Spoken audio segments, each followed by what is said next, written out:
Você já sentiu um vazio tão grande que até a dor parecia distante? Aquele nó na garganta que nunca vira choro, a lágrima que simplesmente não desce, não importa o motivo. Eu conheço essa sensação. Conheço o peso de estar em um momento onde todos esperam que você sinta algo profundo, uma tristeza avassaladora, e tudo o que vem é um silêncio oco, uma espécie de dormência gelada. Fui ao velório do meu pai e não derramei uma lágrima. Nenhuma sequer. A sala estava cheia, as pessoas choravam, se abraçavam, e eu estava lá, imóvel, observando tudo como se fosse um filme. E por anos, me senti um monstro por isso. Um monstro frio, insensível, incapaz de sentir o que deveria sentir. Essa culpa, essa vergonha, me corroeu por dentro. Meu nome é William, tenho 77 anos. Não sou psicólogo, nem coach, nem venho aqui para te ensinar como viver ou te dar um mapa pronto para a felicidade. A única credencial que trago é o tempo. O peso de 7 décadas de vida, de erros cometidos e lições aprendidas da maneira mais dura. Passei a maior parte da minha existência correndo atrás de conquistas, de reconhecimento, de uma validação externa que eu ingenuamente acreditava que preencheria esse buraco dentro de mim. Hoje, depois de muita caminhada, de muita poeira e muita reflexão, entendo o que aconteceu comigo, o que me transformou naquele homem oco no velório do meu pai. E talvez, só talvez, minha história possa ecoar em você, possa te dar um novo olhar sobre o seu próprio caminho. Nós, homens, somos mestres em disfarçar. Mestres em engolir a dor, em transformar a tristeza em raiva contida, em transformar o vazio em combustível para a próxima batalha, o próximo objetivo. A gente aprende cedo que demonstrar fraqueza é perigoso, que sentir demais é coisa de mulher ou de criança, que, homem de verdade, não chora, não fraqueja. E assim, vamos construindo uma armadura tão pesada que, com o tempo, ela não nos protege mais, ela nos sufoca, nos isola. Você trabalha duro, acumula bens, talvez tenha uma família, uma carreira de sucesso. Você é admirado, respeitado. E ainda assim, lá no fundo, à noite, quando o silêncio bate e as distrações se calam, você sente aquele vazio. Uma sensação de que falta algo, de que existe uma peça que nunca se encaixa, uma vergonha silenciosa por não estar completo, por não sentir a alegria ou a paz que os outros parecem sentir. Essa culpa, essa dor sem nome, é um fardo pesado demais para carregar sozinho, e ele se manifesta de formas que você talvez nem perceba. Meu pai era um homem de poucas palavras, e menos ainda de afeto. Não me lembro de um abraço espontâneo, de um elogio que não viesse acompanhado de mas podia ser melhor, ou de um olhar que transmitisse amor incondicional. Empty script line. Eu, menino, aprendi que a forma de ser visto, de ser notado, de merecer a atenção dele, era através do desempenho. Se eu tirasse boas notas, ele assentia com a cabeça. Se eu ganhasse um campeonato de futebol com o time da escola, talvez um tapinha no ombro, seco, impessoal. Mas o olho dele nunca brilhava de orgulho genuíno, apenas de uma aprovação calculada. Era como se eu fosse um projeto, uma tarefa a ser cumprida, não um filho para amar e nutrir. Eu nunca fui suficiente, nunca. E essa sensação de invisibilidade, de que eu precisava fazer para ser digno de afeto, se grudou em mim como uma segunda pele. Lembro-me de uma vez, aos 8 anos, construí uma maquete de avião com tanto esmero, passei dias no porão, usando cola e tinta. Quando mostrei a ele, esperando que bonito, meu filho, ele apenas olhou rapidamente, disse, está bom. Agora vai estudar. Aquela frase, fria e direta, foi um tijolo na parede que comecei a construir ao redor do meu coração. Não era raiva que eu sentia, era ausência, uma ausência profunda que formava um buraco bem no meio do meu peito, um vazio que eu não sabia nomear. Eu levei essa lógica para a vida adulta com uma ferocidade que me consumiu. Se eu trabalhasse mais, se eu ganhasse mais, se eu fosse o melhor em tudo o que fizesse, finalmente seria suficiente. Finalmente alguém me veria e me daria o reconhecimento que meu pai nunca me deu. Conquistei tudo o que se espera de um homem de sucesso na nossa sociedade. Montei minha própria empresa do zero, construí um império modesto no setor de construção civil, com centenas de funcionários. Comprei a casa dos meus sonhos, com vista para o mar, carros importados na garagem, viagens para os lugares mais exóticos do mundo. Aos 50 anos, eu tinha tudo. Olhava para o meu reflexo no espelho do meu escritório no último andar do prédio mais alto da cidade, o terno impecável, a expressão séria de quem comanda um império. E lá estava ele de novo. O vazio. Aquela mesma dormência gelada que senti no velório do meu pai. Todas as conquistas, todo o dinheiro, todos os aplausos e prêmios que recebi, não preencheram absolutamente nada.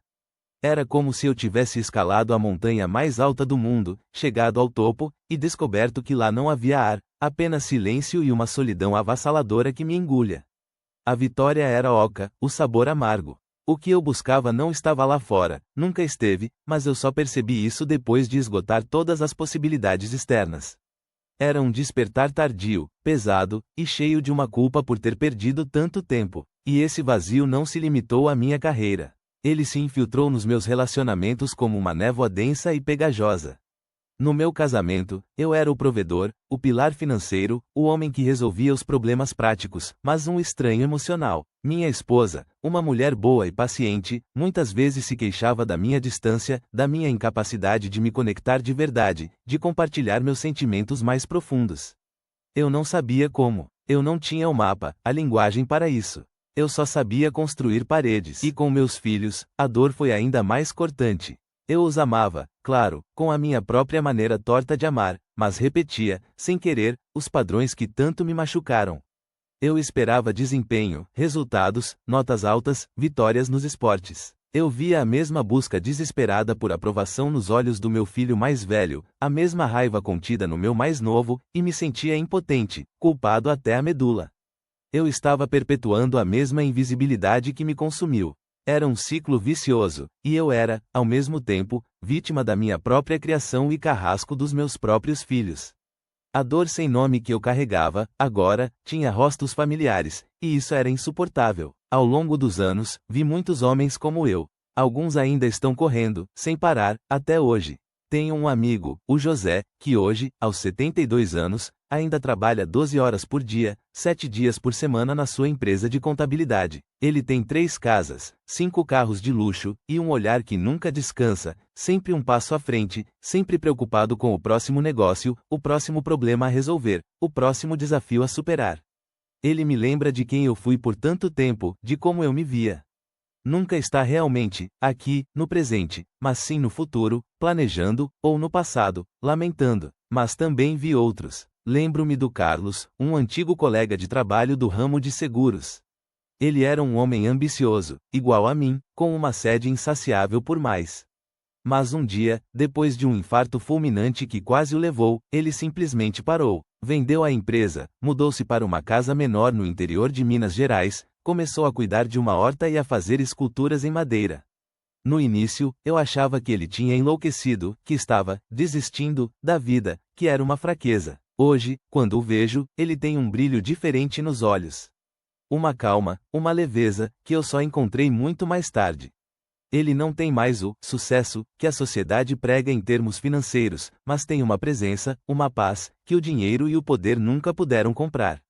Ele me mostrou que a transformação é possível, que não é só teoria bonita, mas uma realidade tangível. Levei décadas para entender que a liberdade não era ter tudo, mas precisar de pouco. Não era a ausência de problemas, mas a capacidade de estar em paz com eles, de aceitá-los como parte da vida. A suficiência não vinha de fora, de um diploma pendurado na parede ou de um extrato bancário gordo. Ela vinha de dentro, de um reconhecimento silencioso e profundo de que eu já era, por mim mesmo, o bastante, o suficiente, sem precisar provar nada a ninguém. Presença, então, não era apenas estar no mesmo cômodo ou na mesma sala de reunião. Era estar inteiro, era ouvir sem julgar, era sentir sem fugir, era permitir-se ser vulnerável e mostrar as minhas imperfeições. Era olhar nos olhos da minha esposa e ver a história, a parceria, o amor construído, não apenas a próxima tarefa da casa ou a lista de afazeres. Era olhar para meus filhos e enxergá-los como indivíduos únicos, com seus próprios sonhos e desafios, não como extensões das minhas ambições ou como um espelho das minhas falhas. Era respirar fundo e sentir o ar, a chuva no rosto, o sol na pele, sem a urgência de ter que aproveitar, de uma forma produtiva ou de capturar o momento para as redes sociais. Era simplesmente ser, sem máscaras, sem pesos, sem a necessidade de fazer para existir. A gente corre para fugir de um medo, de uma vergonha, de uma sensação de inadequação que nem sabe nomear. Um medo profundo de não ser bom o suficiente, de não ser amado, de ser esquecido, de ser insignificante. E cada nova conquista, cada novo bem material, Cada novo título é uma tentativa desesperada de calar essa voz interna que nos diz que somos falhos, que não merecemos. Mas essa voz, ela só se alimenta da corrida. Quanto mais você corre atrás de algo externo para preencher esse buraco, mais ela grita, mais forte ela se torna. Porque a solução externa nunca vai funcionar para um problema interno. É como tentar apagar um incêndio jogando gasolina, ou tentar curar uma doença crônica com um simples Band-Aid. Você pode comprar o carro mais rápido, a casa mais bonita, ter o cargo mais alto na maior empresa, mas se a origem do seu vazio é a ausência de um olhar que te validou quando você era criança, a ausência de um afeto que te ensinou que você era amado pelo que era, e não pelo que fazia, nenhuma dessas coisas vai chegar lá, no cerne da questão. Elas são curativos superficiais em uma ferida que precisa de uma cirurgia profunda e delicada. E a cirurgia, meu amigo, é olhar para dentro, para as suas próprias sombras, para a sua própria história. Você não é um monstro. Você não é insensível. Você é um homem que aprendeu a sobreviver em um mundo que não lhe deu as ferramentas certas para sentir, para se conectar de verdade com suas emoções. Você é um homem que, talvez, esteja acordando agora para uma dor antiga, uma dor que foi silenciada por décadas de faça mais, seja forte, engula o choro. É um despertar tardio, sim, um reconhecimento que pode vir com um peso imenso, mas não é tarde demais para mudar o rumo. Permita-se sentir essa dor, essa culpa, essa vergonha, essa raiva contida. Permita-se parar de correr, de se esconder atrás de conquistas vazias. Você não precisa ser o que seu pai queria que você fosse, ou o que a sociedade espera de você.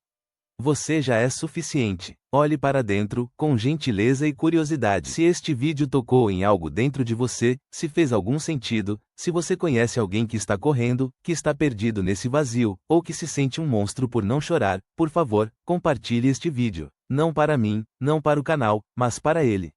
Porque talvez, só talvez, ele também esteja precisando ouvir que não está sozinho nessa jornada, e que há uma saída para essa dor sem nome.